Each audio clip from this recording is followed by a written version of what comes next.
Buenas tardes. Muy buenas. Sé bienvenidas y bienvenidos. Y felicitaciones porque con la tormenta que estaba cayendo y la lluvia que caía, estar aquí tanta gente también, pues es muy motivador. En los últimos encuentros, en los 4 últimos por lo menos, he querido intencionadamente poner el acento en lo que llamamos práctica meditativa en sentido riguroso. Porque como sabéis hay prácticas afectivas cuyo objetivo es ayudarnos a crecer en el amor a nosotros mismos, lo cual es básico por todas las consecuencias que tiene. Hay prácticas atencionales cuyo objetivo es educar la atención para ir consiguiendo que la mente no vaya por sus propios derroteros, a su voluntad. Pero la meditación en sentido estricto, riguroso, es siempre lo mismo, es poner toda la atención en la consciencia, o en eso que es consciente. Por eso, a veces decimos que meditar es sencillamente estar. Un estar consciente sin ningún añadido, solo estar. Lo que hemos hecho en los días anteriores ha sido utilizar 3, 4 puertas de entrada diferentes, y las resumo porque haremos hoy otra que unifique todas. El primer día veíamos la diferencia entre poner la atención en las cosas o en los objetos o ponerla en eso que es consciente de los objetos. Habitualmente está toda nuestra atención puesta en objetos externos o internos. Internos llevamos a los pensamientos, sentimientos y emociones, y nos olvidamos de eso que es consciente de los objetos o de las cosas. Meditar es pasar la atención de las cosas a eso que es consciente de ellas, es decir, a la consciencia. Y eso está en todas y en todos nosotros, con lo cual no hay que hacer un largo camino ni recorrido, porque basta situarte en ese lugar, en eso que en ti es consciente de todo. Un segundo día nos dábamos cuenta de que solemos poner la atención en todo tipo de sonidos, también sonidos externos, ruidos de todo tipo y color, y también ruidos internos. A veces nuestros pensamientos están ahí un poco liados, sentimientos y emociones procuran mucho ruido interno. Pues bien, junto con los ruidos, sonidos, agradables o desagradables, externos o internos, todos nosotros hay un lugar que es silencio, y que no rompe los sonidos ni los ruidos. Silencio, el silencio consciente, es otro nombre de lo que somos. Entonces la práctica meditativa consiste en pasar la atención de los sonidos y los ruidos en la que la tenemos habitualmente al silencio. ¿Veis cómo es un solo estar? Porque en el silencio no tienes que hacer nada, solo estar. El tercer día, la paradoja la hacíamos entre el movimiento y la quietud. En todos nosotros, tanto fuera como dentro, todo se está moviendo constantemente, porque es la ley de todas las formas u objetos, la impermanencia y por tanto también el movimiento. En nuestro interior se están moviendo, si pudiéramos percibirlo al detalle, células, átomos, en un movimiento vertiginoso, ¿no? Y nuestra atención suele estar puesta en lo que se mueve.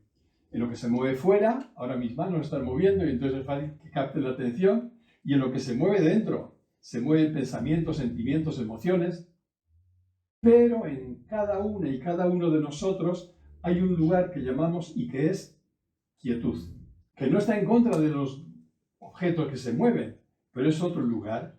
Meditar consiste en pasar la atención del movimiento, de las cosas que se mueven externas o internas, pasar la atención de las cosas que se mueven a la quietud que hay en nosotros. Cuando vamos practicando y vamos entrenando en este paso, de pronto descubrimos un buen día que gracias a la propia práctica, al entrenamiento, aunque haya mucho ruido, podemos descansar en el silencio. Aunque haya mucho movimiento, incluso oleaje, podemos descansar en la quietud.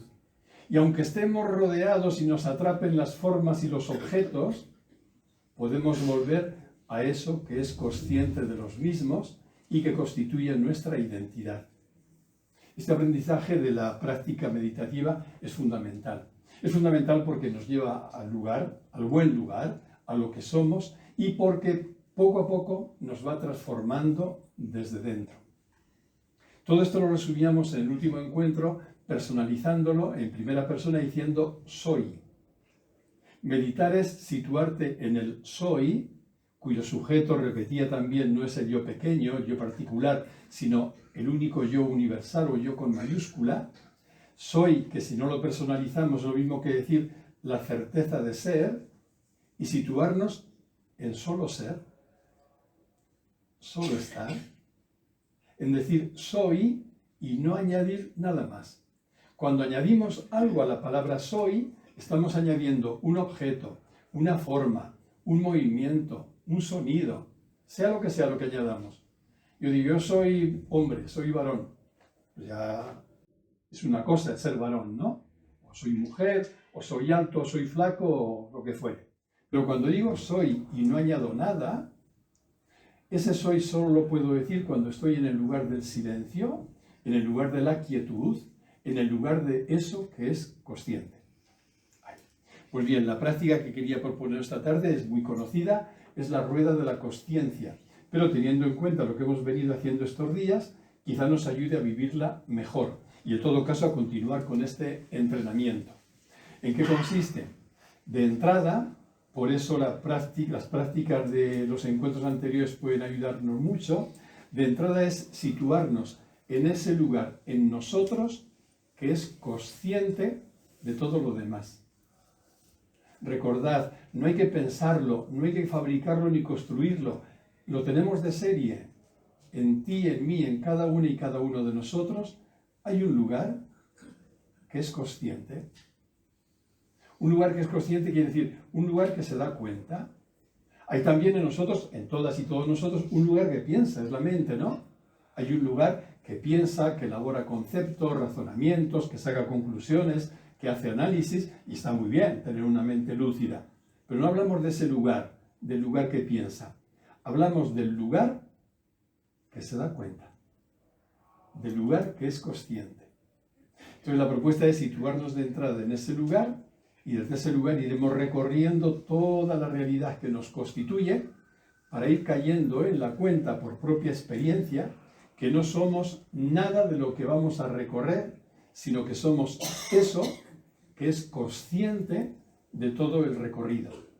Como luego en la pequeña charla que tengamos, que os compartiré luego, voy a retomar otra vez desde otro punto de vista eso que es consciente, pues por ahora lo dejamos aquí.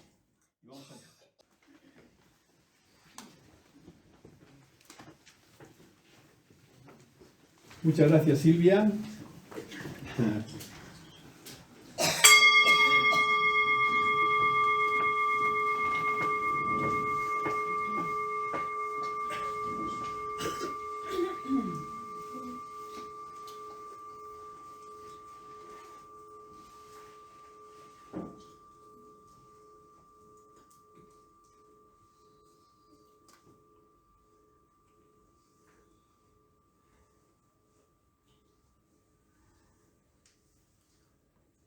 De una forma totalmente descansada, puedes empezar llevando la atención a tu cuerpo. Simplemente nota cómo estás sentada o sentado y siéntelo.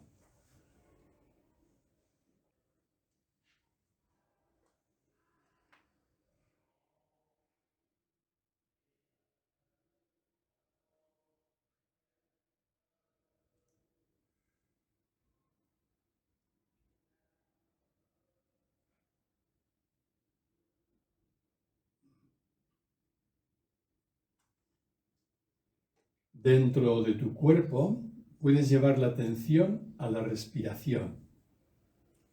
La haces quizá un poquito más profunda, más pausada y pones toda la atención en ese movimiento.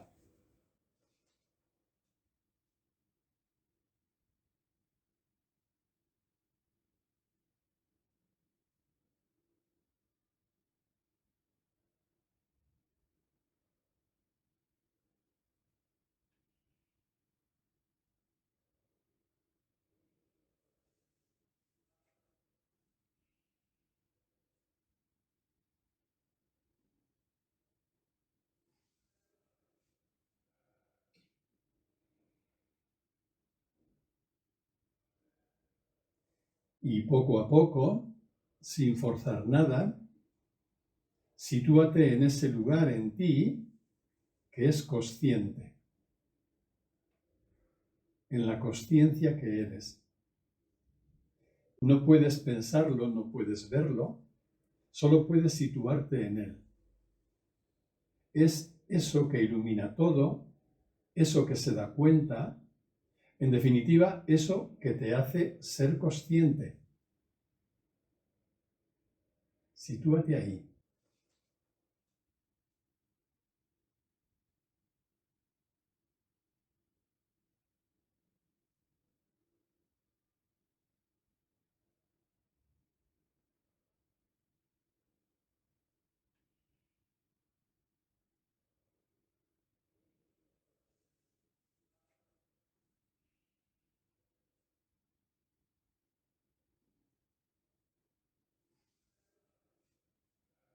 Y vamos a ir recorriendo desde ese lugar, desde eso que es consciente, toda la realidad que nos constituye, empezando por nuestro cuerpo.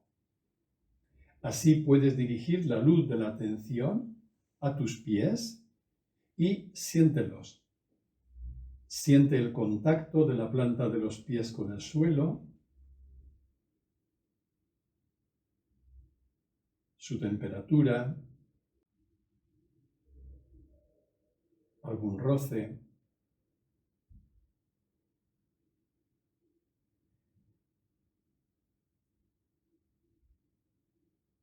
Siente las piernas de abajo hacia arriba hasta las rodillas, notando las sensaciones que aparecen ahí.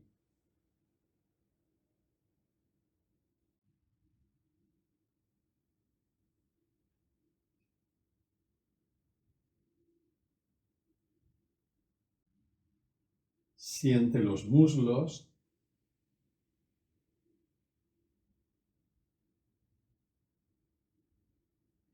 los glúteos en contacto con la butaca y siente ese mismo contacto.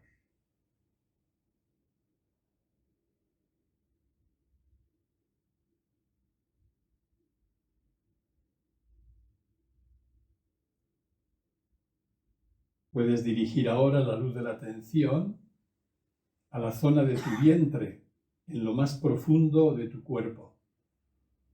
Siente esa zona y a la vez que la sientes, permite que se pueda ablandar.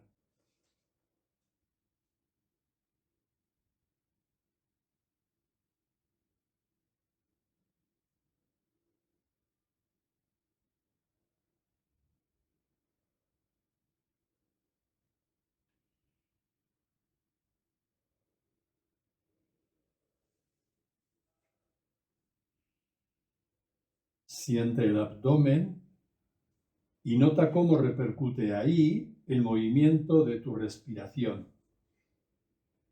Es como si tu respiración masajeara interiormente esa zona que poco a poco se va ablandando y relajando.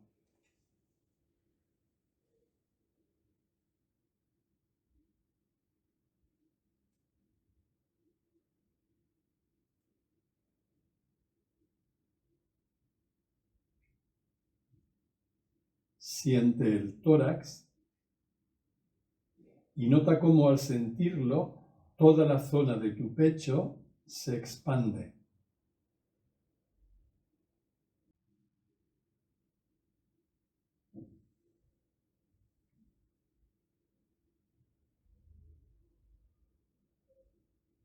Dirige la luz de la atención a tu espalda y siéntela de abajo hacia arriba, siguiendo la columna.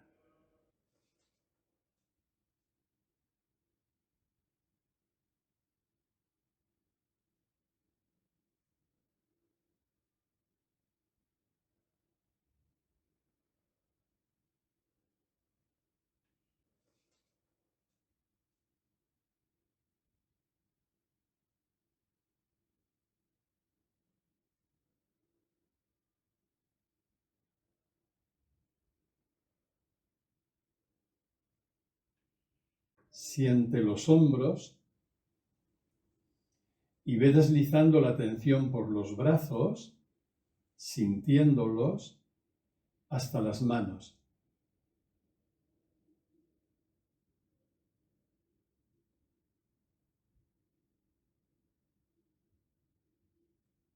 Siente el cuello, la cabeza, y al sentirla, acércate a su interior.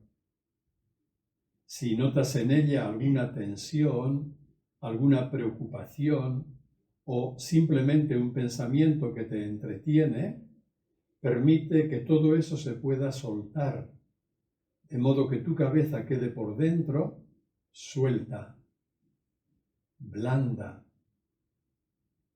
relajada.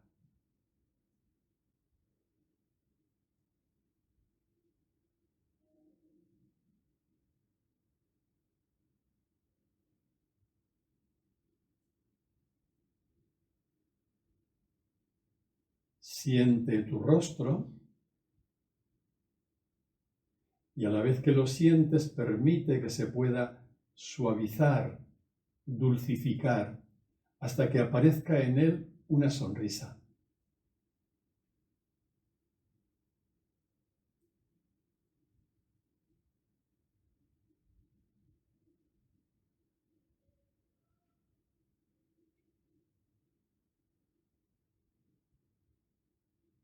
Y siente todo tu cuerpo como un todo, formando una unidad.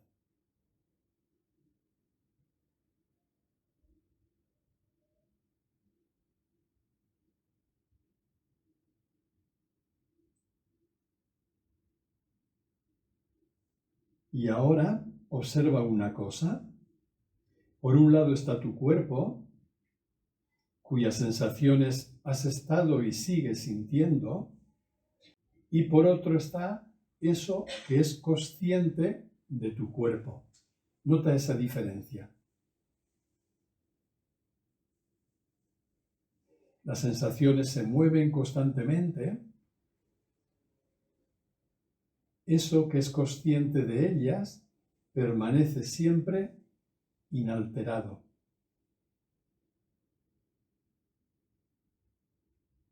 Por eso, mientras la atención está activa, notarás que tienes cuerpo, pero que tú no eres tu cuerpo. Eres eso que es consciente de tu cuerpo, lo que nunca cambia.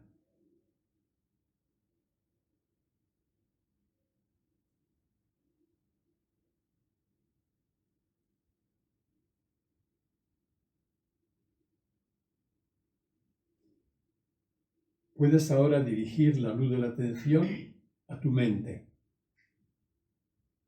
y puedes preguntarte, ¿qué pensamientos pasan ahora por mi mente?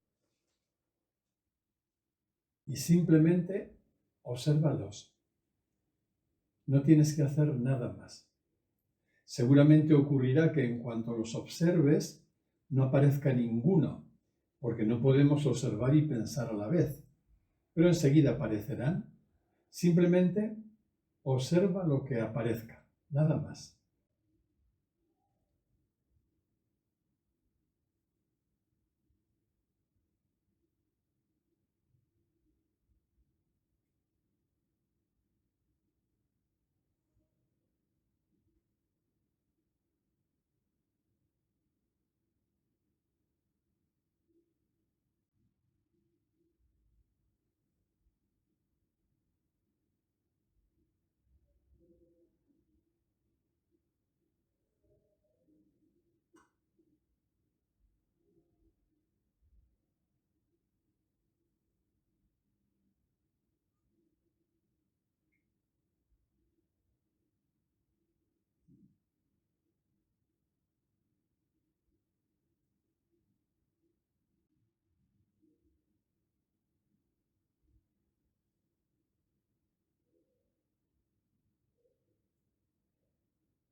Seguramente notarás que en cuanto la atención decae, Los pensamientos vienen a montones, parecen ocuparlo todo, hasta el punto de que tú terminas perdiéndote, como si hubieras desaparecido.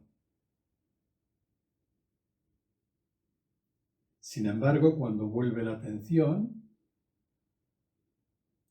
cuando te sitúas en eso que es consciente, te das cuenta de que hay pensamientos que son involuntarios, son automáticos, pero que tú no eres tus pensamientos. Los pensamientos van y vienen, pero hay algo que es consciente de ellos que no cambia.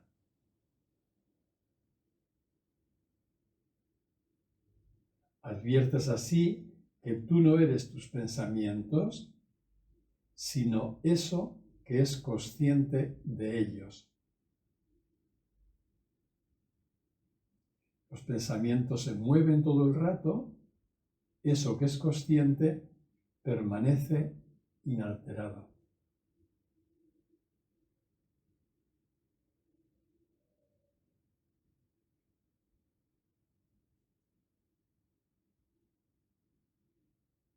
Y podemos dirigir la luz de la atención finalmente a nuestros sentimientos. Quizá para empezar puedes preguntarte, ¿cuál es ahora mi estado de ánimo? Sabéis que el estado de ánimo es la suma de todos los sentimientos que tenemos en un momento determinado. ¿Cuál es mi estado de ánimo? Y ahondando un poquito más, puedes preguntarte, ¿qué sentimientos hay ahora o detecto ahora en mi interior? Y también aquí simplemente obsérvalos. No hay nada que hacer, no hay que querer cambiarlos. Simplemente obsérvalos desde eso que se da cuenta de tus sentimientos.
Seguramente notarás también aquí que en cuanto la atención decae, los pensamientos se enredan con los sentimientos, alimentándose mutuamente y formando entre pensamientos y sentimientos una madeja o una red que parece ocuparlo todo y donde tú también desapareces. Sin embargo, cuando vuelve la atención como una luz, cuando te sitúas en eso que se da cuenta, en eso que es consciente, adviertes que hay sentimientos de todo tipo y color, que son también involuntarios, no los eliges tú, son automáticos, pero que tú no eres tus sentimientos. Los sentimientos van y vienen, se van alternando, se modifican, pero eso que los observa, que los atiende, permanece inalterado.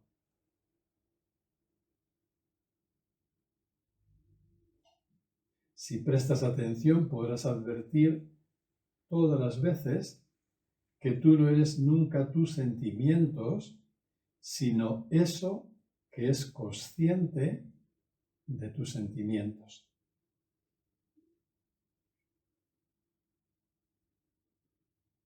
Vamos a dar ahora un pasito más. Aparcamos voluntariamente las sensaciones corporales, los pensamientos, los sentimientos, que son todo formas, objetos, y vamos a depositar toda la atención, como hacíamos en los encuentros anteriores, en eso que es consciente.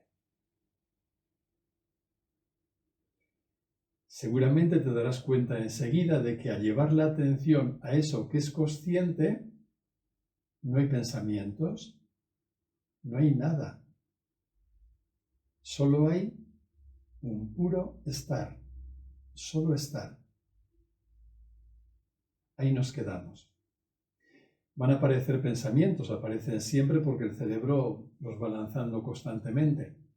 Y el único cuidado es no engancharte a ellos, no seguirlos, sino permanecer con toda la atención en eso que es consciente. Ahí nos quedamos un tiempo en silencio.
al hilo de lo que hemos venido viendo en los encuentros anteriores, superar la trampa significa superar la tendencia tan propia del ego de querer ser alguien y sobre todo alguien especial. Porque recordamos en más de un encuentro que donde hay ego no puede haber dicha y donde hay dicha no hay ego o yo. Entonces la trampa es, si yo me identifico con el yo, en la práctica, aunque mentalmente me diga lo contrario, pero si vivo identificado en realidad con mi yo, eso mismo hace que aleje la dicha. Así que si quiero hallar el camino de la dicha, de la alegría, de la plenitud, como lo queramos llamar, es preciso superar esa trampa. Vamos a ello, pues, y me gustaría empezar con esta afirmación que nos suena muy conocida, pero que siempre ha de ser objeto de experimentación por parte de cada cual, ¿no? Somos vida en nuestra identidad que está fluyendo en cada una y en cada uno de una manera particular, de una manera única, porque como decíamos, no hay nadie que sea clon de otro, ¿no? Cada uno, cada una somos único y ahí fluye. Pero el problema es que nos apropiemos de esto, incluso del hecho de ser únicos, y entonces nos creamos especiales. Nos creamos, yo crea, que o viva queriendo estar por encima de los otros, ¿no? Y que olvide que sencillamente, y esto va de la mano de la dicha, soy uno más. Lo importante es la vida, que es la misma en todos, en todas, y en mí, en cada una y en cada uno, se expresa como uno más. La metáfora de la imagen que está ahí es la de el río y el agua. Como nuestra estructura psíquica está orientada a fijarse en las formas, en los objetos, igual que en los sonidos, en los ruidos, aquí vemos un río y podemos ver todas las vueltas que da y demás, pero a lo mejor algo tan evidente como que es agua, ni siquiera reparamos en ella. No digo que no la veamos, habríamos de estar ciegos, ¿no? Pero el río nos atrapa más, siempre nos atrapan más las formas concretas. Es bueno ver, todo río es agua. Pues bien, trayendo esta metáfora a nuestra vida cotidiana, podemos decir igual, toda persona es consciencia. Toda persona es consciencia. Y decir es consciencia lo mismo que decir es plenitud.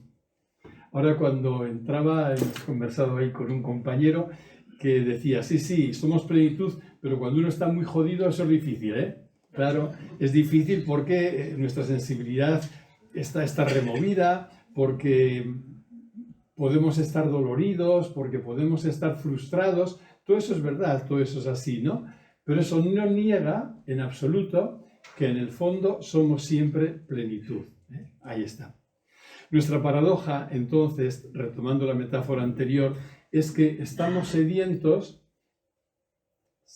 olvidando quizá que somos agua.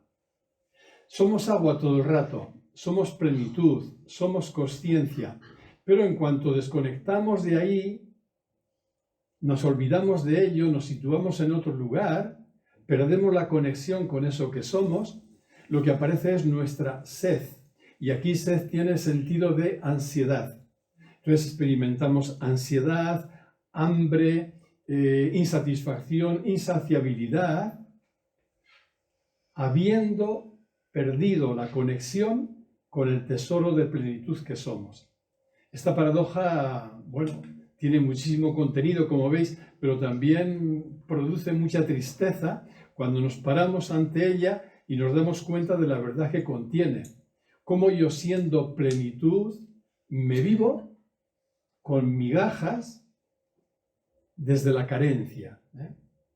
Pues bien, lo que llamamos yo, que es lo que ocurre cuando desconectamos de nuestra identidad, de la consciencia o plenitud, eso que llamamos yo es solo un conjunto de pautas mentales y emocionales con las que a lo largo de nuestra vida, desde muy chiquititos, nos hemos identificado.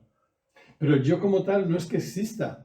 Si queréis decir, vale, pues hay un centro que rige nuestra vida mental y emocional, cierto, pero el yo como tal no es una entidad, es una suma de pautas mentales, de pautas emocionales que están muy bien trabadas, que se asientan también en nuestro cerebro, y a eso lo llamamos yo, y con eso nos identificamos. En cuanto hacemos eso, nos reducimos al yo o al ego, estamos ya desconectados de nuestra verdadera identidad.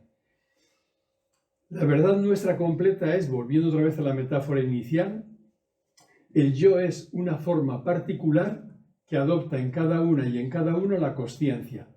Digo, volviendo a la metáfora aquella, sería, el yo es el río, cada una y cada uno de nosotros somos un río que va triscando de una forma concreta, pero lo que somos en profundidad es el agua, que es la misma en todas y en todos. Somos el río, nuestra forma es un río, pero nuestra realidad profunda, nuestra identidad es agua. Por eso, buscar ser especial es consumir energías, muchas además, viviendo lo que no somos. Porque me olvido de lo que soy, entonces como me identifico con el yo pequeño, mi yo tiene necesidad de ser el número uno, tiene necesidad de ser especial, tiene necesidad de quedar bien, tiene necesidad de tener cosas, todas las necesidades del yo.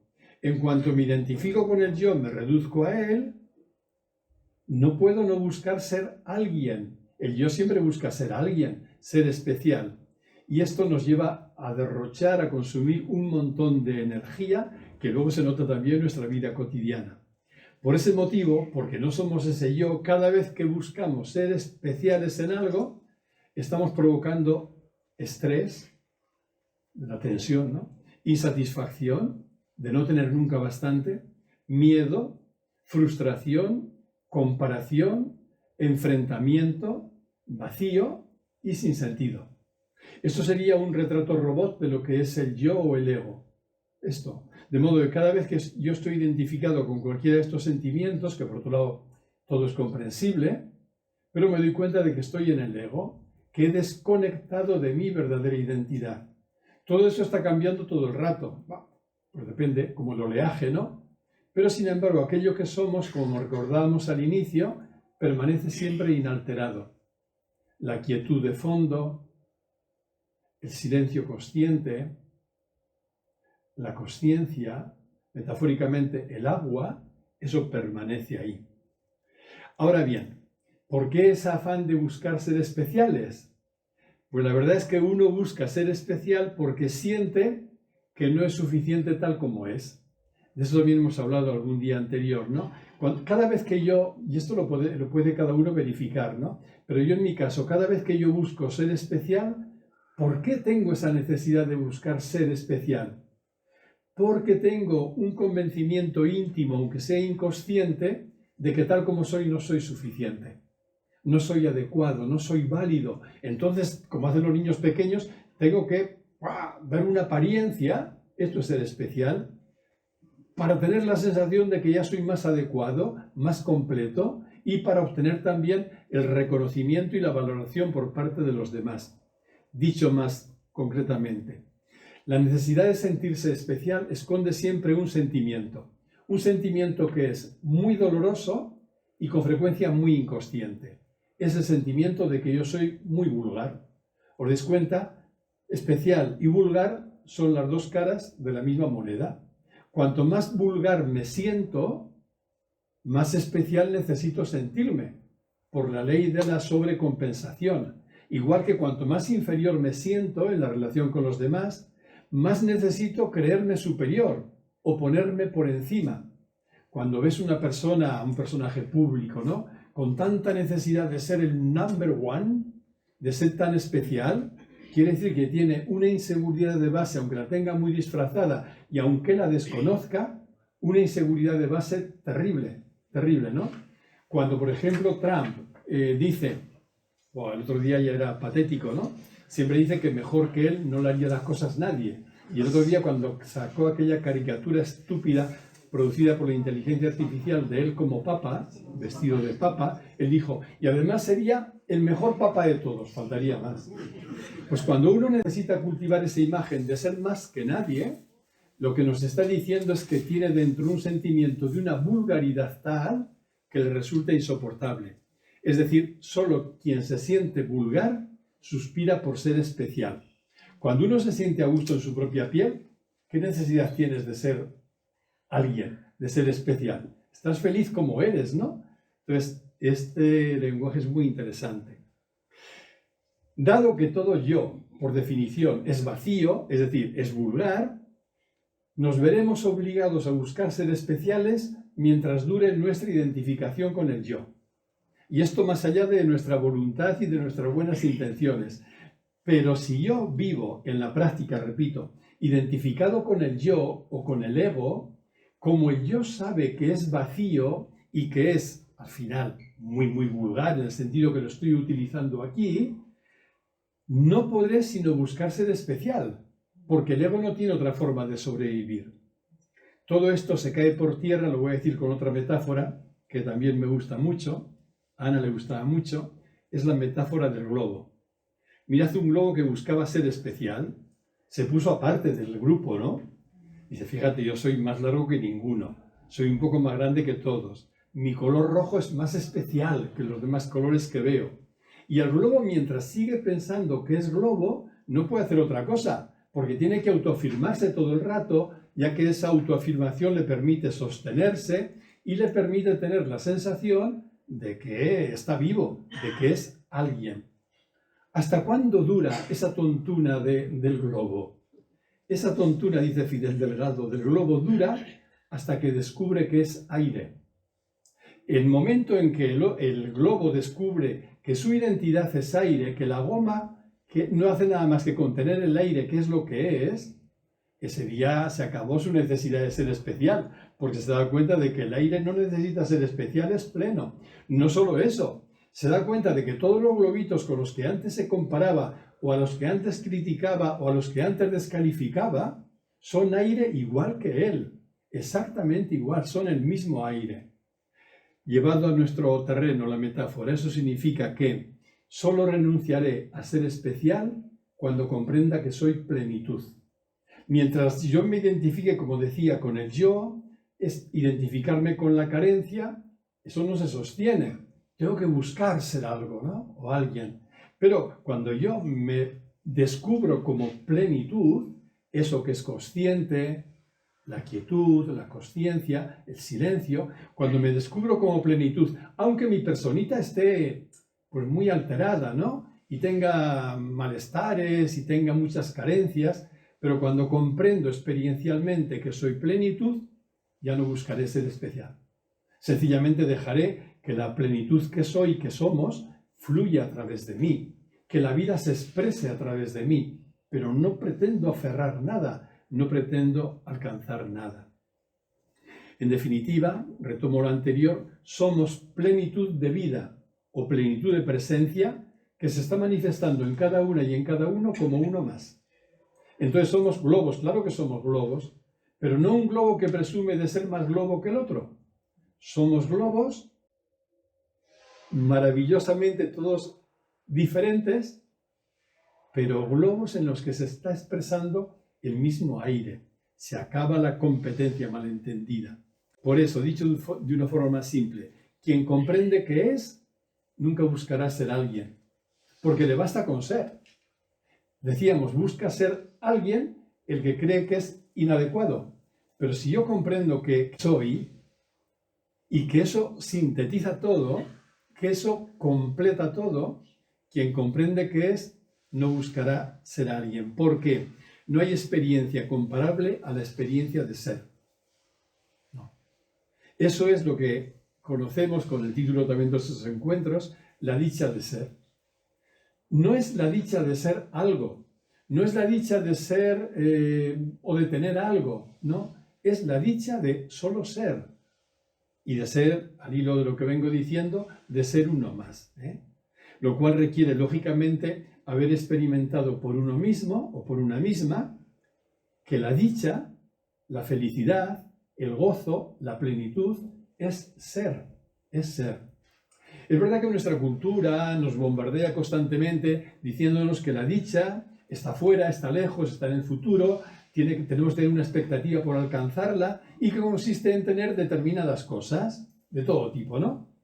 Y es como el cuento del burro y la zanahoria, ¿no? Le ponen al burro la zanahoria delante, va atada a su cabeza con un palito y se corre el burrito para alcanzar la zanahoria, pero cuanto más corre el burro, más corre la zanahoria. Algún psicólogo ha dicho que esta es la zanahoria de la felicidad. Está mal dicho. Es la zanahoria de la infelicidad. porque es algo que nunca vas a alcanzar. Esta es la promesa, ¿no? Tienes que ser dichoso cuando tengas la zanahoria. Y la zanahoria, poned todo lo que queráis. No es verdad. Eres dichoso por el simple hecho de ser. Pero esto se requiere experimentarlo. ¿Qué ocurre cuando yo sencillamente soy?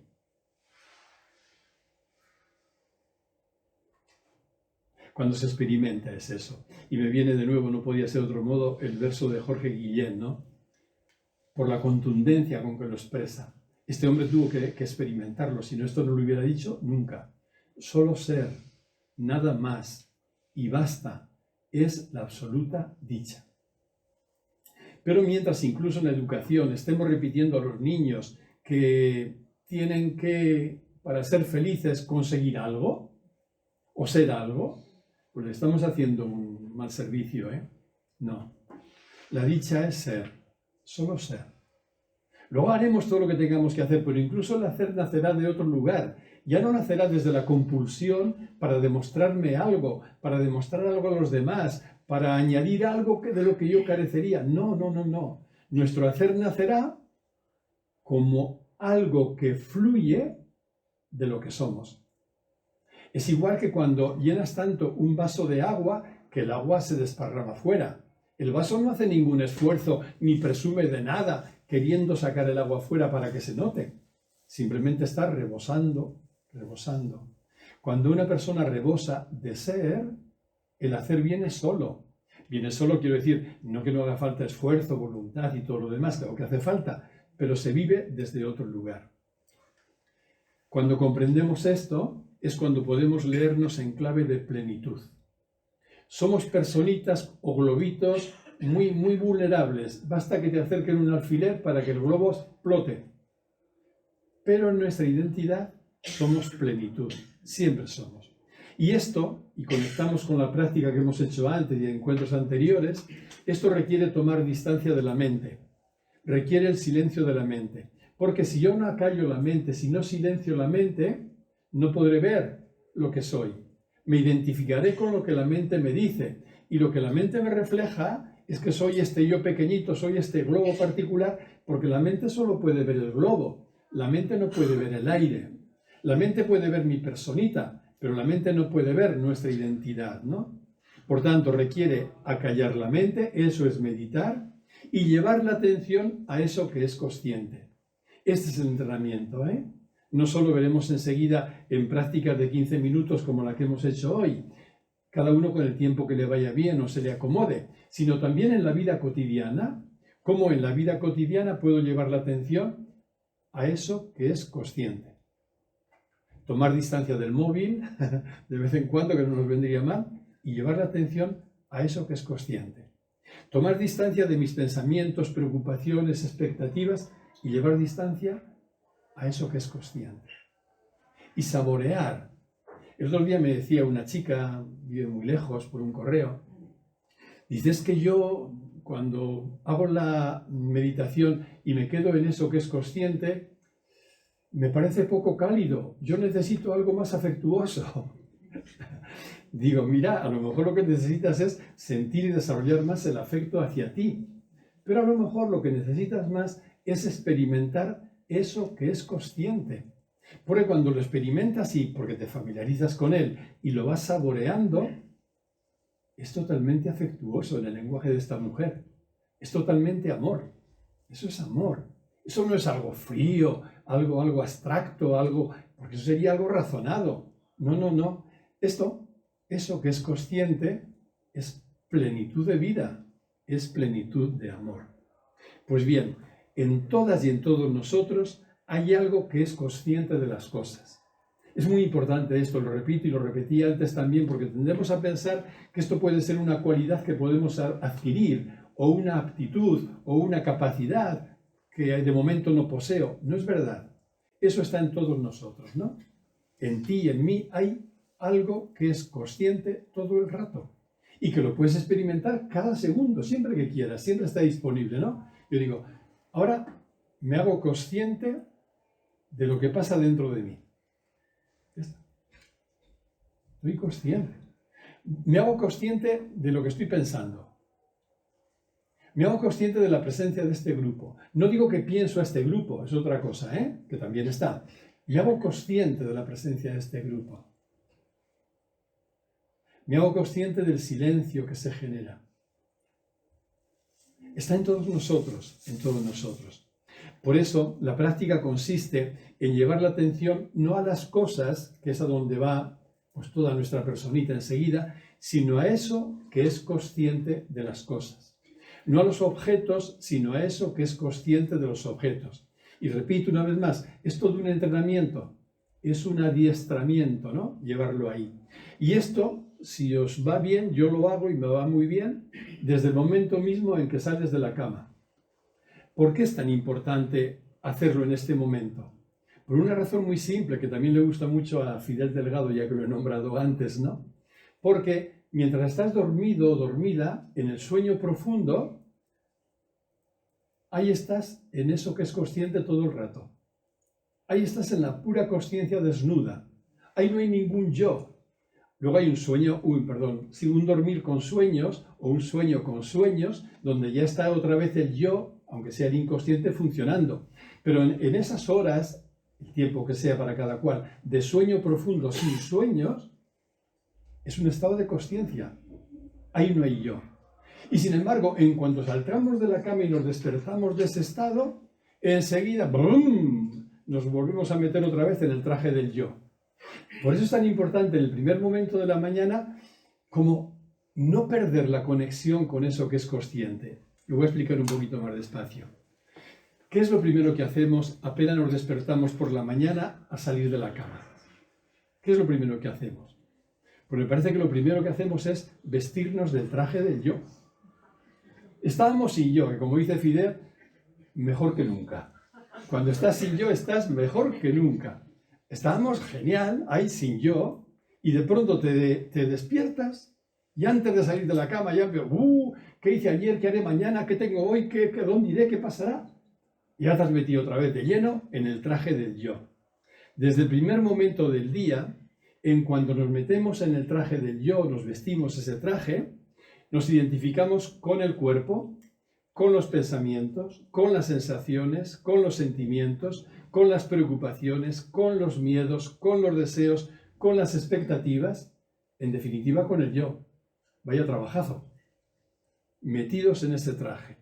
Y de nuevo, ¡pah!, hemos hecho un paréntesis de aquel estado del sueño sin sueños y hemos conectado rápidamente con lo que dejamos anoche antes de ir a la cama. Es decir, volvemos a cargar con todas las preocupaciones del día anterior, que eso no sería lo más grave, porque al fin y al cabo, lo grave es que nos reducimos a ellas, nos reducimos al yo que carga con esas preocupaciones. ¿Por qué esto es así? Porque la inercia es enorme, la inercia es poderosa, y estamos tan identificados con el yo que ni siquiera nos detenemos en un acto un poquito pensado a decir, a ver con qué me identifico. No, es automático. Antes de saltar de la cama, ya te has puesto el traje del yo. Antes de que elijas qué pantalón te vas a poner ese día, ya te has puesto el traje del yo. Frente a eso, solo hay un antídoto, un único antídoto. El antídoto para salir de ese engaño es, de nuevo, quitar la atención de los objetos y ponerla en eso que es consciente de ellos. Esto es meditar.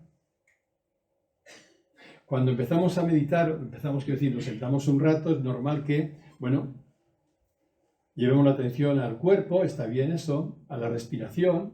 Es normal también que estemos con la atención en lo que pienso, en lo que estoy sintiendo, en lo que he hecho hace un rato antes de venir aquí, en lo que voy a hacer al salir, en las expectativas para mañana. Todo eso es normal, nuestra mente funciona así.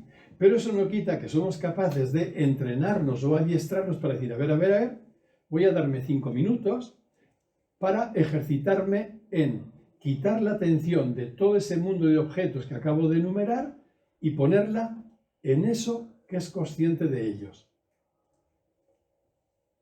A lo mejor si no lo he practicado nunca me parecerá, esto es una tarea imposible. Practica un poquito, no es imposible.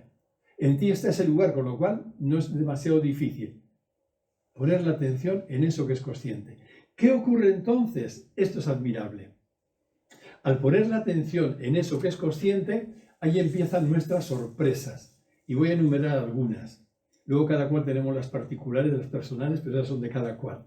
Las que son comunes son estas. Primero, notas que la mente se detiene. Esto es magia. En cuanto llevas la atención a eso que es consciente, no hay ningún pensamiento. No puede haberlo. No puede haberlo. Ahí solo hay consciencia o atención. En segundo lugar, otra consecuencia. Eso te das cuenta de que no cambia nunca. Eso que es consciente no cambia jamás, nunca, nunca, nunca. Por ejemplo, yo puedo ser consciente del ruido que hacen los chicos ahí con la música o porque están en su colegio. Soy consciente del ruido. Pero de pronto, como ahora viene Juan, los hace callar, se van. No hay ningún ruido. Y yo soy consciente de la ausencia de ruido. Pero eso que es consciente no ha cambiado. Ha cambiado el ruido por el no ruido. Pero eso que es consciente es igualmente consciente del ruido que del no ruido. No cambia nunca. Yo puedo ser consciente de mi tristeza y de pronto pasarme algo, venir un amigo, darme un abrazo y me pongo muy alegre. Soy consciente de la alegría enseguida. Cambio de la tristeza a la alegría, pero eso que es consciente no ha cambiado. Es inalterado. Y hay una cosa más, ¿sabéis? Eso que es consciente, por ejemplo, de la tristeza, no se entristece nunca. La tristeza es un objeto que está en mi campo de consciencia y que tiene sus motivos para estar, pero eso que es consciente de la tristeza no se entristece. Y esto cuando se pesca por experiencia, se practica por experiencia, te libera de esos sentimientos que años atrás, por lo menos en mi caso, me podían aplastar o me podían durar un mes. Eso que es consciente de mi angustia, cuando mi angustia se despierta porque ha ocurrido algo grave, no se angustia nunca. Es tan importante hacer esta distinción para la vida cotidiana, En mí hay angustia y tendré que acogerla, abrazarla, gestionarla y trabajarla si es preciso, sobre todo si se me repite. Pero eso que es consciente de mi angustia no se angustia en ningún momento. Está siempre inalterado. Otra consecuencia. Eso que es consciente es pleno. Y repito, no es porque lo diga yo ni una creencia, es que lo experimentas. Cuando tú estás en eso que es consciente, tu mente acallada, ¿qué te falta? ¿Qué le falta a eso que es consciente? ¿Qué le falta? Es plenitud. Y eso es lo que facilita el camino para poder leerme a mí mismo y toda la realidad en clave de plenitud y no en clave de carencia. Y finalmente, otra consecuencia más, descubres que eso que es consciente no es algo que tú tienes, una capacidad que tienes que desarrollar, una cualidad, una aptitud. No, eso es tu verdadera o nuestra verdadera identidad. Eso es lo que somos. Eso es lo que somos. Es nuestra casa, por decirlo así metafóricamente. Eso que es consciente no es algo en lo que yo me entreno para que se desarrolle. Eso que es consciente no es una cualidad que yo tengo que luego me ayudará a vivir mejor. No. Eso que es consciente es lo que soy. Por eso, cuando se descubre, se palpa y se saborea eso que es consciente, será cualquier cosa menos, como decía esta chica, frío o abstracto, ¿no? Es pura, pura vida. Pues bien, cuando, por el contrario, llevamos la atención a los objetos, ¿sabéis qué nos ocurre, no? Nos perdemos en ellos, siempre. Si yo estoy totalmente puesta la atención en los objetos externos o internos, me pierdo en ellos. Así, por ejemplo, me pierdo en mis pensamientos, me pierdo en mis sentimientos o emociones, me pierdo en mis reacciones, me pierdo en las circunstancias que me rodean. ¿Por qué? Porque me pierdo porque he elegido perderme, inconscientemente, eso sí, pero he elegido perderme. Elijo perderme cada vez que elijo poner la atención en los objetos por completo. Al contrario, cuando traigo la atención a eso que es consciente, me encuentro. Ahí me encuentro. Incluso estaré mucho más lúcido y más capaz para trabajar con todos los objetos que tenga que trabajar, para moverme entre ellos. Porque no es que me aísle o me retire ahí a un monasterio, no. Estoy en el mundo de los objetos, pero estoy en otro lugar. Estoy en el lugar de mi identidad. Un día hablando de esto ponía esta metáfora que también puede servir, ¿no? Las imágenes, la pantalla y el proyector. Cuando ponemos la atención en los objetos es como cuando vamos al cine y toda nuestra atención está puesta en las imágenes que pasan por la pantalla. Y nos atrapan tanto que a veces ni reparamos siquiera en las imágenes, sí, no reparamos ni en la pantalla que la sostiene. Y sin embargo las imágenes son impermanentes, están cambiando todo el rato, pero la pantalla permanece siempre. Y no somos tampoco conscientes del proyector que lanza esas imágenes. Y sin embargo, si algo hay consistente es el proyector, que es la fuente, y la pantalla que la sostiene. Esto, como metáfora, explica también qué ocurre en nuestra vida cotidiana cuando nos perdemos en las imágenes de todo tipo y nos olvidamos de la pantalla que las contiene y que a su vez es también nuestra misma identidad. Por eso, la primera pregunta que habitualmente se olvida y se ignora, también en el campo de la filosofía, también en el campo de la psicología y también en el campo de las ciencias, que yo digo, ¿cómo gente tan inteligente y tan motivada para investigar no cae en la cuenta de que pasan por alto la pregunta más importante? Está bien que un físico estudie todas las partículas ahí hasta las más ínfimas, ¿no? Está bien que un psicólogo estudie todo tipo de comportamientos y todo tipo de terapias que pueden resolver trastornos graves y dolorosos. Está bien que un filósofo se pregunte por toda la historia de la filosofía y por todos los contenidos que la filosofía estudia. Pero ¿por qué no se preguntan por eso que es consciente de todos los objetos que ellos están estudiando? Es decir, ¿qué es eso que es consciente de los objetos? ¿Por qué un físico que estudia las partículas hasta el detalle, por qué no se para un día, sobre todo estos también que estudian el cerebro y que son tan cerebrocéntricos y creen que todos son neuronas lo que hay en el cerebro, por qué no se paran un día y dicen, ¿qué es eso que es consciente de mis neuronas? ¿Qué es eso que es consciente de mi investigación? ¿Qué es eso que es consciente de mí, incluso de mi persona? Algo fundamental cambiará, esperemos que cambiará, el día en que las ciencias, la filosofía, la psicología se empiezan a hacer esta pregunta. Y se puede hacer también en los colegios. ¿Qué es eso que es consciente? Porque mientras no lo hagamos, pasarán dos cosas graves. Una, nos seguiremos perdiendo los objetos y otra, no alcanzaremos a descubrir cuál es nuestra identidad. No, porque estaré perdido en los objetos. Necesito hacerme la pregunta por eso que es consciente para volver a casa. Pues bien, eso que es consciente está en todas y en todos nosotros. Está en todas. Y lo podemos experimentar de una forma directa y autoevidente. Esto es precioso, esto es genial en la espiritualidad. No hay una sola creencia, no hay nada que tú tengas que asumir porque alguien te lo diga. Es solo una propuesta para que indagues y lo experimentes por ti misma, ¿no? O por ti mismo. Experimenta qué ocurre cuando llevas la atención de los objetos, cuales fuera que sean, a eso que es consciente de los objetos. ¿Qué ocurre? Pues bien, esto es la práctica meditativa. Poner toda la atención en eso que es consciente, en una práctica formal de X minutos o también a lo largo del día, o al despertarte por la mañana. Yo no lo he dicho antes, pero uno de los motivos por los que me gusta tanto levantarme tan tempranito, allá a las 4, es por hacer esa práctica solo levantarme. En cuanto me levanto, si me descuido ya me he vestido el traje del yo, me lo he puesto. Pero enseguida voy corriendo al sillón que tengo al lado, son 2 minutos, y en cuanto llego al sillón digo, bueno, me quito el traje.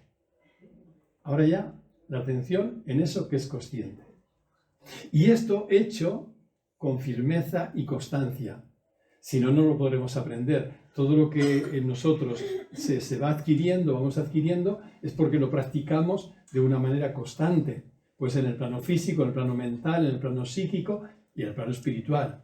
Solo cuando yo practico esto de poner la atención en eso que es consciente de una manera constante, perseverante, entonces es cuando da fruto. De hecho, si dedicáramos a ello una pequeña parte del tiempo que dedicamos a divagar mentalmente, nos sorprendería ver lo que sucede. Esto es así, ¿eh?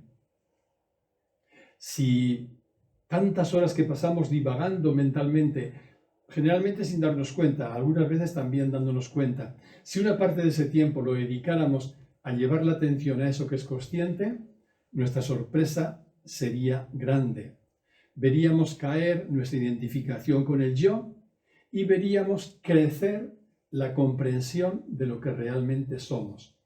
Porque el comprender lo que somos no viene a fuerza de pensar mucho, ni de leer, ni de escuchar a nadie que habla, ni de entender mentalmente. Comprender lo que somos viene solo acallando la mente y llevando la atención a eso que es consciente. Por eso me parece que este es el camino de la transformación real. No es una promesa fácil o barata de decir, bueno, esto lo haces y mañana ya te has transformado. No, la transformación requiere todo eso, una constancia y perseverancia. Pero es el camino que nos conduce a ella, ¿no?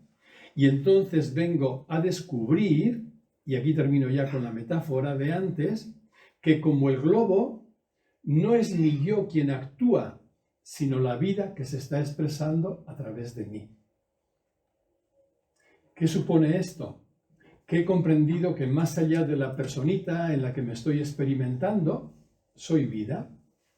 Vida es otra palabra igual que consciencia, igual que quietud, igual que silencio, igual que eso que es consciente. Son palabras diferentes para referirnos a la misma realidad, a nuestro hogar, metafóricamente hablando, a nuestra identidad profunda, a lo que realmente somos. Entonces, cuando estamos ahí, ya hemos llegado. Y esto no nos espera lejos, no nos espera en un futuro, no nos espera después de pasar no sé cuántos obstáculos. Eso pertenece ya a nuestra identidad. Eso es lo que somos. Muy bien, pues tenemos ahora un tiempo para... No sé quién quiere pasar el micro. Como sabéis, basta levantar la mano y Sergio os alcanza el micro. Aquí veo. Buenas tardes. Muy buenas. Sí, se me escucha, ¿no? Sí. Sí, Javier, primero agradecerte el esfuerzo pedagógico, que ya lo he dicho alguna vez, porque me parece que la meditación, los que llevamos tiempo a través del tema de meditación, todo lo que hablas es mística advaitista, ¿no? Y lo haces muy sencillo, o sea, lo que parecen aguas revueltas, ríos revueltos, tú lo haces un río navegable. Entonces, es evidente que hay un esfuerzo pedagógico y que se nos hace más fácil, ¿no? Algo que aparentemente que es complejo, que no lo es, pero que nos lo llenan de palabras, pues haces que sea accesible, ¿no? Asequible, ¿no? O sea, agradecértelo, yo creo que hablo en nombre de todos. Gracias. En segundo lugar, me ha parecido maravilloso lo que has hablado, totalmente de acuerdo. Me parece el ejercicio que has hecho al principio de la rueda de consciencia ha sido precioso y que habla un poco de mi experiencia, ¿no? Yo cuando descubrí la disolución del ego absoluto a través de la meditación en campo cerrado, para mí fue una gran revelación, ¿no? Yo dije, aquí esto es el secreto de la vida. La vida es esto, ¿no? Y lo he vuelto a vivir en el primer ejercicio que has hecho, ha sido fantástico. Y me parece que enseñar a los demás a llegar a eso, a esa disolución del ego, es algo muy importante, porque yo creo que la mayoría de las personas se lo está perdiendo. Se lo está perdiendo. Y a mí lo que realmente me cuesta, es en el campo abierto, ¿no? Yo cuando nos levantamos de la cama y nos investimos con ese personaje del ego, a la hora, no con la naturaleza, sino a la hora de relacionarnos con los demás, ahí sale el Superman, el superhéroe, el superego, y eso es más, yo creo que es más dificultoso, pero hay gente que tiene habilidad también en el campo abierto, yo lo tengo en el campo cerrado, ¿no? Y bueno, pues nada, quería expresar esta experiencia, quería decir algo más, que me han entrado muchas ganas de hablar, de compartirlo, y otra cosa que quería decir también, pues como decía Unamuno, hablo mucho de mí mismo porque soy el hombre que tengo más al lado, ¿no? No por ego, sino por ejemplo, ¿no? De experimental, ¿no? Quería compartir también que para mí, a través de la práctica meditativa, consigues estar en un estado de serenidad y quietud que es como una roca firme, ¿no? Y que nada ni nada te saca de ese estado, ¿no? Te pueden venir pensamientos, compartir un poco mi experiencia desde ahí, ¿no? Te pueden venir pensamientos, dificultades, pero tú estás ahí, permaneces ahí porque eres fiel al estado de conciencia, ¿no? De hecho, y acabo, yo cuando más practico la meditación es en el spa de un gimnasio, lleno de ruido, que antes era imposible hacerlo, pues me concentro, o sea, estoy ahí y nada me saca de ese estado, que es maravilloso. Vale, compartir eso, gracias. Muchas gracias, Javier, por lo que compartes. Me gusta mucho la imagen esta de la roca firme, me parece muy elocuente, ¿no? Yo lo digo, tengo una roca firme con toda la hondura que eso significa. Gracias. Ahí viene Rebeca hoy. Aquí delante.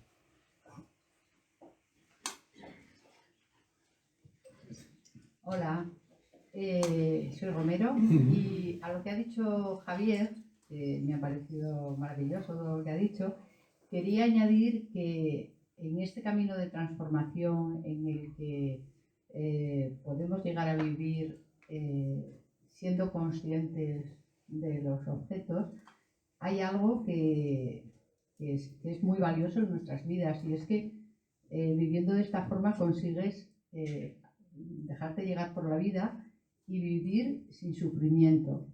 Eso es. Y para mí eso es crucial, ¿no? Porque es como el sello que llevas puesto cuando vives desde el ego y funcionas con tu traje y con todas las limitaciones que eso conlleva.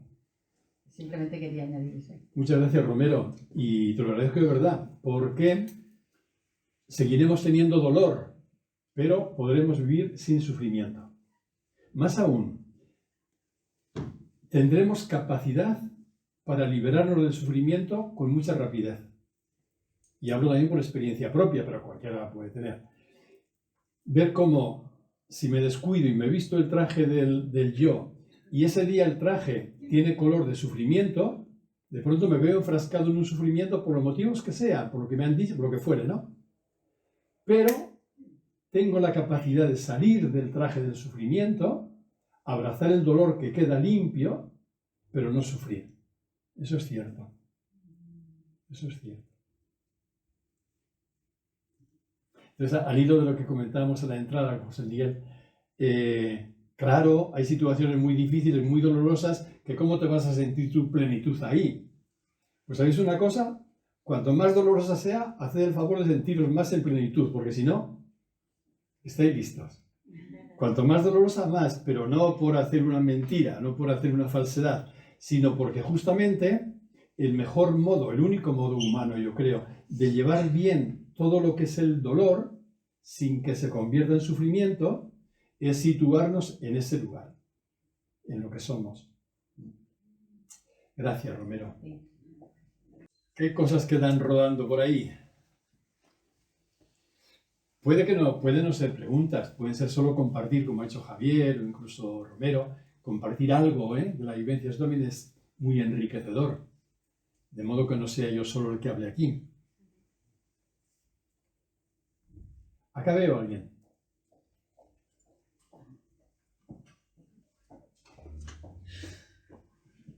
Gracias, Enrique. Bueno, soy Jairo. ¿Eres? Jairo. Jairo, lo bíblico era, bueno, soy de Brasil, nadie perfecto. Creo que tiene abajo, también. Bueno, que nada, me ha recordado una frase que oí una vez de un místico. Decía, la felicidad o la plenitud nunca se va. Somos nosotros los que nos vamos de ella. Exactamente. Cuando nos ponemos el traje por las mañanas. Exactamente. Solo esto, gracias. Muchas gracias. Muchas gracias. Lo que somos no se va nunca. Nuestra mente nos distrae, nos despista y nos hace creer que nos hemos ido o que eso no está. Pero lo que somos no se va jamás. Al final de todo. Qué bien, ahora Rebeca tienes para correr.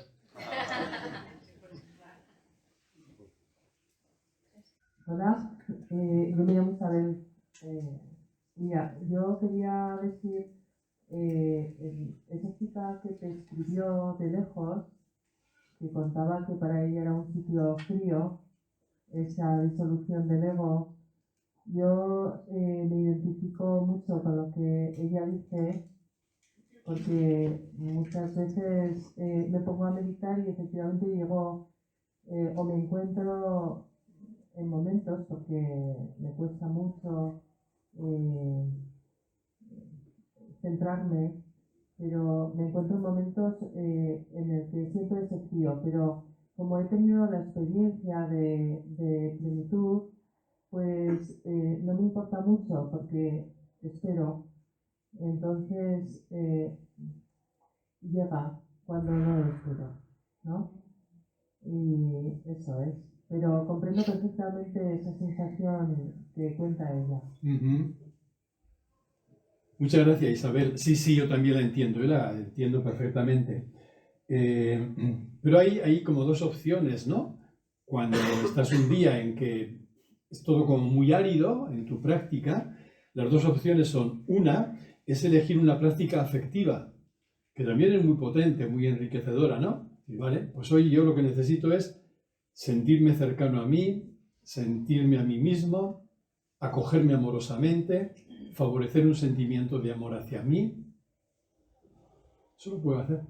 Luego terminaremos una práctica que es novedosa porque yo no la he querido presentar hasta que no la hubiera experimentado. Y ahora ya que me he convencido de que parece buena, la haremos al final, que consiste en ir pasando de la cabeza al corazón, ¿no? Con lo que eso implica también de... Entonces es muy importante poder vivir una práctica afectiva en la que pueda acogerme amorosamente. Y a lo mejor si ese día es muy árido para meditar o por lo que sea, ahí hay un camino. Y el otro camino, dices bien Isabel, es tener un poquito de paciencia y perseverancia. Digo, ahora esto yo lo siento muy frío, estoy como que no, como que no, que no hay forma, pero voy a darme un tiempo, voy a permanecer un poquito más.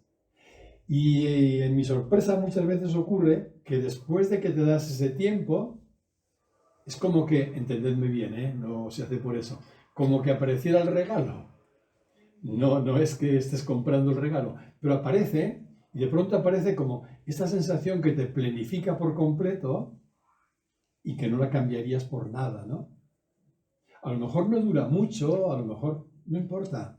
Lo que importa es el poder saborearla cuando eso aparece, porque eso ya no se olvida más. Gracias, Isabel. No esperéis ver luces de colores en el silencio, ¿eh? O fuegos artificiales, no. Pero si estáis un poquito atentas, atentos, es esa sensación de... Uf. Sí, como decía Javier. Hola, buenas tardes, yo soy Elvira y voy a hacer una pregunta que puede sonar como aburrada, ¿no? Pero bueno, me surge a mí y es ese ser consciente del que estamos hablando me pasa por la cabeza, podría ser creado por el propio cerebro, ahora que está habiendo tanta avance con la neurociencia, todo el desconocimiento del funcionamiento del cerebro. Se me ha pasado ahí por la cabeza, por eso lo estoy comentando, ¿no? Ese darse cuenta, ese consciente, Sí. probablemente es una burrada, ¿cómo lo podríamos desmontar? ¿Me entiendes? Sí, Sí. creo que sí. Que podría ser, digo, hay veces que dices, bueno, te pones en la conciencia, ¿no? En darte cuenta, tú eres el que está sintiendo, tú eres el que te das cuenta de cómo reaccionas, de tus pensamientos, de tus sentimientos, y hay veces que dices, bueno, ¿y si esto lo hace el cerebro? Por ejemplo, no lo sé, una cosa que me ha pasado por la cabeza, como tantas otras que estamos dando de todo el día aquí a la Wendy. Eso es. Gracias. Gracias, Elvira. Jope, has tocado un tema que tela, ¿eh? Para no ser... dicen tanto los filósofos como los científicos, los filósofos de la ciencia sobre todo, ellos lo llaman el más difícil problema, el problema de la consciencia. Todo se ventila ahí, porque la ciencia no ha llegado, la neurociencia tampoco, a tener ni idea de lo que es la consciencia. Es un problema siempre pendiente. Y con respecto a ello nos encontramos con varias cosas. Yo voy a enumerar alguna y luego te diré lo que es mi certeza. con toda humildad. Algunas cosas, primero, que el lenguaje pues es muy pobre, muy limitado, y entonces esto explica que utilizando la misma palabra se le puedan dar contenidos diferentes. Por ejemplo, cuando un neurocientífico utiliza la palabra consciencia, no está diciendo lo mismo que digo yo con la palabra consciencia. Para él, consciencia es eso, autoconsciencia, que de pronto en el cerebro humano, que es más complejo, este cerebro es capaz de ser consciente de las cosas, de darse cuenta, de enterarse, y así lo utilizan. Entonces, un tema es un punto que entendemos por la palabra consciencia. Otro tema importante es que dentro del campo de la ciencia, a día de hoy, en concreto de la neurociencia, son infinita mayoría los científicos que creen que lo que llamamos consciencia es un derivado del cerebro. Estos se llaman cerebrocéntricos, ¿no? Ellos creen que el cerebro es todo, estamos hablando del materialismo típico de la modernidad europea, de Occidente. Creen que todo es materia, por tanto creen que todo es cerebro, y creen que tanto la consciencia como la mente, la misma mente, es un producto de la actividad electroquímica de nuestras neuronas. O sea, todo está producido por las neuronas, con lo cual aquí no habría ni misterio ni ninguna otra cosa, y por eso terminan diciendo ellos, todo este mundo de la espiritualidad, pero también de cualquier otra cosa similar, es pura fantasía, cuando no delirio, ¿no? Y por desgracia, desde mi punto de vista, digo por desgracia, la mayoría de los neurocientíficos se hallan ahí. Por ahí. Con todo, empiezan a haber resquicios. Yo conozco neurocientíficos y he leído algún libro de alguno de ellos que están diciendo esto no es así. No es que la consciencia sea hija del cerebro, sino que si leemos bien, tal vez ocurra lo contrario, que la consciencia es lo que está en el origen de todo lo que se está desplegando, y que el cerebro sea, por supuesto, infinitamente posterior a la propia consciencia. Pero a nivel científico es un debate abierto y es un debate que la ciencia nunca podrá resolver.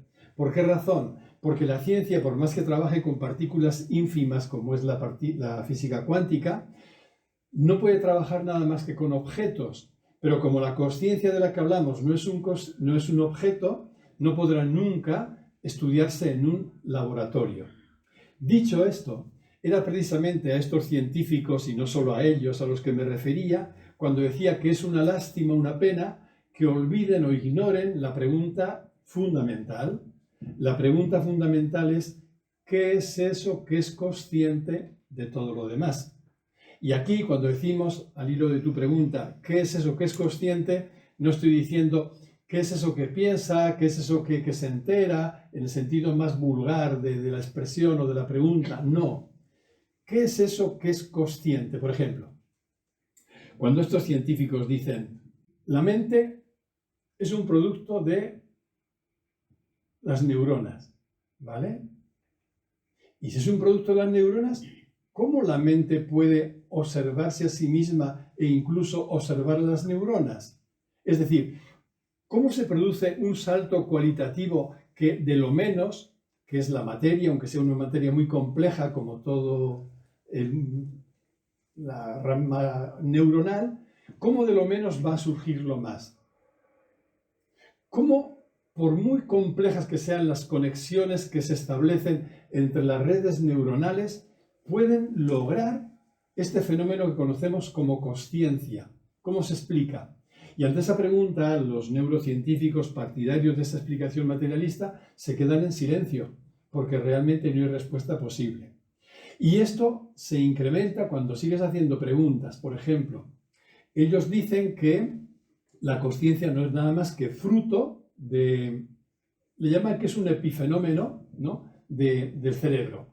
Entonces, un epifenómeno es algo, es un fenómeno, pero ¿por qué la consciencia es capaz de ser consciente de todos los fenómenos? Y eso tampoco pueden explicarlo.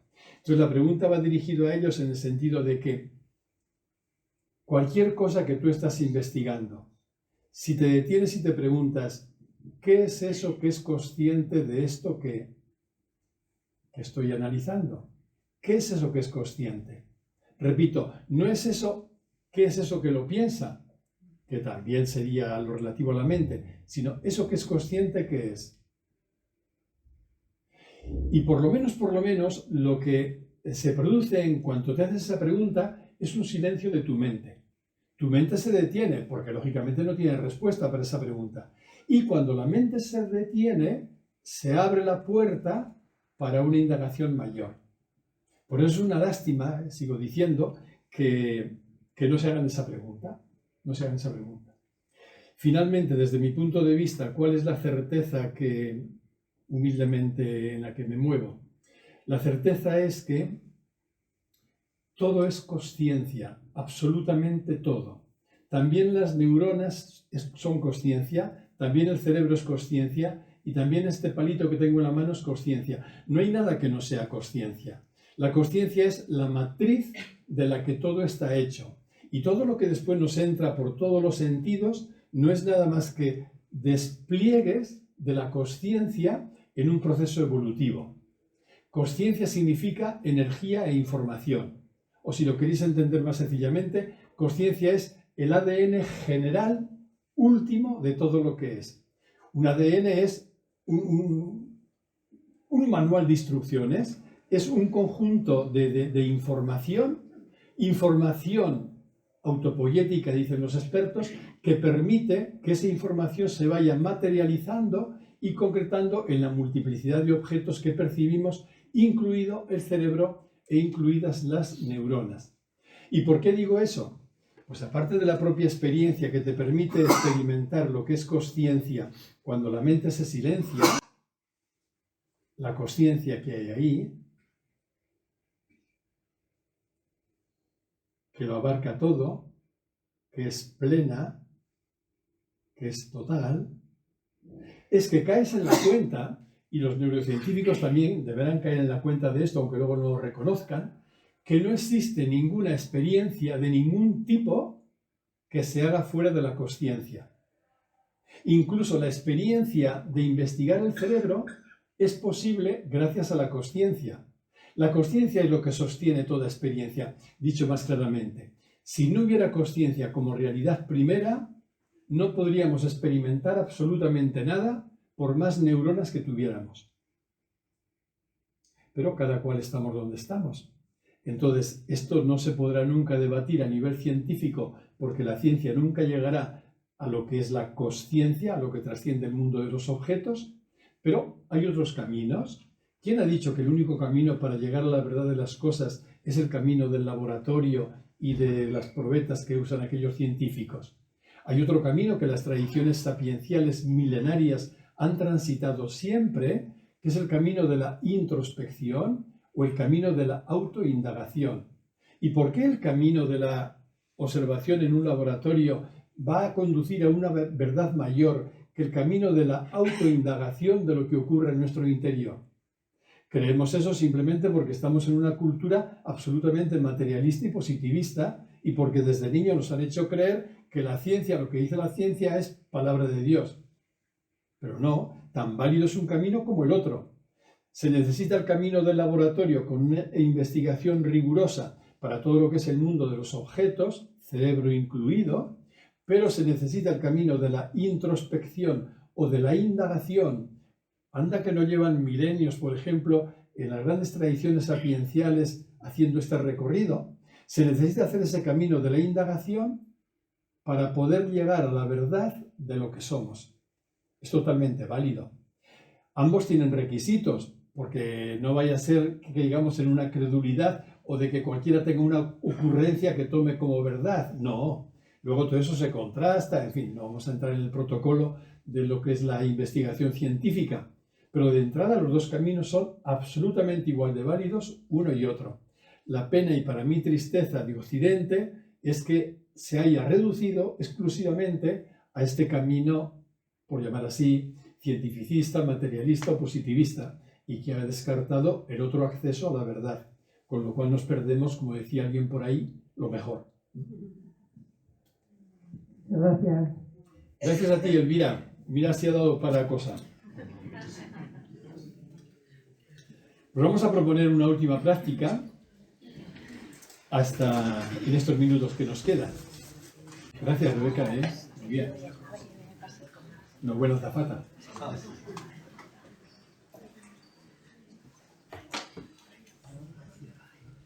hago un minuto de introducción y ya lo hacemos.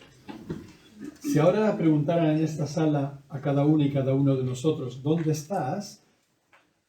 No sé cuál sería la respuesta. Pero no sé por qué sospecho que la mayoría dirían, aquí. Estamos en la cabeza casi todo el rato. Menos cuando estamos en el sueño profundo, pero ya solo levantarnos, vestimos el traje, y vestimos el traje del yo es irnos a vivir a la cabeza. Y así nos va, que luego tenemos dolores de cabeza cada rato y tenemos muchas preocupaciones, ¿no? ¿Por qué estamos en la cabeza? Bueno, pues tampoco es cuestión de explicarlo ahora. Hay mucha inercia, hay mucha necesidad de la mente de llevar el mando, estar en la cabeza es querer controlar y estar en el yo, hay muchas razones. Pero nos perdemos lo mejor. Entonces la propuesta con esta práctica que yo vengo experimentando desde hace un tiempo y que veo el efecto que produce, es bajar de la cabeza al corazón, utilizando el corazón como metáfora. No es el músculo cardíaco. El de Paulino os manda saludos, está ahora un poco insuficiente, pero ya se va recuperando. No es el músculo cardíaco, sino el corazón como, sí, como esa parte, ¿eh? ¿Por qué digo que es metafórico? Porque si a alguna persona os resulta más fácil, en lugar de referiros a la zona del pecho, del corazón, que es a donde está planteada la práctica, os resulta más fácil o más habitual dirigiros a la zona del vientre, lo que los japoneses llaman hara, que es el centro vital de la persona. Yo sí conozco personas, porque también formaciones psicológicas, que potencian mucho que la persona encuentre el hara o se sienta en el hara, ¿no? Si ese es el lugar, en la guía que voy a hacer, podéis ir a ese lugar. No cambia nada uno u otro, depende de las referencias únicamente que cada persona tenga. Entonces yo puedo sentir a una persona amada, la puedo sentir que me habita en el pecho, la puedo sentir pegada a mi corazón, o la puedo sentir en el hara, en ese lugar más profundo del vientre, donde siento también la vida. Sed libres del lugar donde queráis. ¿De qué se trata pues en la práctica? La práctica es, no va a haber guía, solo es esta explicación inicial. La práctica es empezar como siempre sintiendo tu cuerpo y respirando 2 o 3 minutos. Toda la atención puesta en la respiración, una respiración pausada, profunda. Y cuando ya la respiración te ha serenado, relajado un poquito, lleva toda la atención a la zona del pecho. Si es el vientre, a la zona del vientre, a la zona del pecho. Y simplemente nota las sensaciones de tu cuerpo en ese lugar. Si afinas la atención, notarás muchas sensaciones, ¿eh? A lo mejor de entrada al principio ninguna, pero mantén la atención, verás que aparecen sensaciones.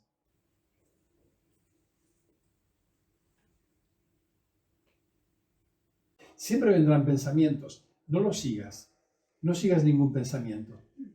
Sigue manteniendo la atención en la zona del pecho o, en su caso, en el vientre.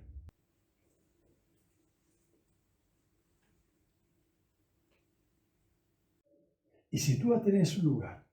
La atención te permite situarte ahí. Ya no estás en la cabeza, sino en el corazón. Y estando en el corazón, cuida únicamente 2 actitudes, la apertura y la receptividad. No es para que imagines nada, en tu mente te cuente películas, no. Es como si quisieras entrenarte en mirar la vida y mirar a las personas, no desde la mente, etiquetadora, etc., sino desde el corazón. Mirar la vida desde el corazón, mirar la realidad desde el corazón y mirar a la gente desde el corazón. Decía que lo he probado durante un tiempo y me ha llevado una sorpresa cuando he visto que puedo colocar en el corazón incluso la persona que más me cuesta querer, a la persona que más me ha jodido en esta vida. También esa persona, gracias a esta práctica, ¿sabéis cómo ha cambiado mi forma de verla y de sentirla? Me parecía magia al principio, ahora veo que no, porque es real, porque ya está ahí, ¿no? Ahora tengo ganas algún día de decírselo cuando pueda, si es que puedo, si me da opción. Pero es que parece magia, es que cambia cuando miras a una persona desde la mente desde la cabeza a cuando la miras desde el corazón. Cambia. Es tan importante ver a las personas desde ahí. ¿Sabéis cuál es la medida de nuestro amor, no?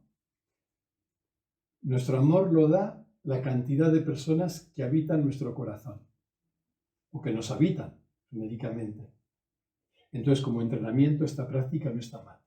Nos quedan poco menos de 10 minutos. Vamos a hacerla simplemente, bajar de la cabeza al corazón. Empezad atendiendo la respiración, luego sintiendo el pecho o el vientre y cuidando la apertura y la receptividad, mirar la realidad desde ahí.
Muchas gracias por vuestra presencia, por compartir este tiempo. Y el próximo encuentro será dentro de 15 días, el 28 de mayo. A ver si para entonces tenemos ya primavera sentada.